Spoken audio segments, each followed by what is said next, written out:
Hello, তো আজকে তো যাবো আমি নিমন্ত্রণ খেতে। তো চলো let's get ready with me.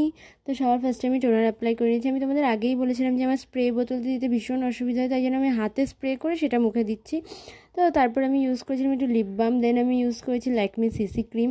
তারপরে আমি ইউজ করছি একটু পিঙ্ক কালার ব্লাশ, কারণ পিঙ্ক কালারটা দিলে না বেশ কিউট কিউট লাগে ফেসটা। তো সেটা দেওয়ার পরে তো আমি কম্প্যাক্ট দিয়ে একদম সেট করে নিচ্ছি আমার ফেসের মেকআপটা। মেকআপ তো কিছুই বলতে গেলে করিনি, একদম নো মেকআপ, তো সেটাই সেট করে নিচ্ছি। তারপরে আমি ইউজ করছি পিঙ্ক কালারের একটা লিপস্টিক, যেটা আমি ব্লাশে ইউজ করেছি সেটাই আমি ইউজ করছি আবার লিপসে। তো দেখো আমার মেকআপটা একদম অলমোস্ট ডান। তো তারপরে আমার এই ড্রেসের মধ্যে আমি দুটো ড্রেস আছে, তার মধ্যে আমি এটা চুজ করেছি। তো সেটা মানে একদম উল্টো করা ছিল জামাটা, তাই জন্য আমি আবার সোজা করে নিচ্ছি জামাটাকে। তো মানে জামাটা না বেশ ভালোই দেখতে, কিন্তু পরার পর আমাকে একদম ভালো লাগছিল না। আজকে কি জানি কি হয়েছে।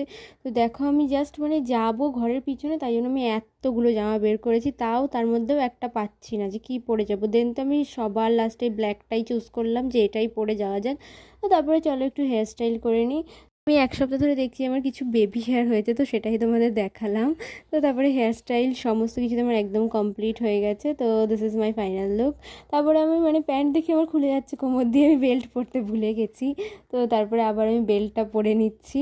তো একদম, তো এবার আমি পুরোই রেডি হয়ে গেছি যাওয়ার জন্য। তো আমার ফাইনাল লুকটা কেমন লাগছে অবশ্যই কমেন্ট করে বলো।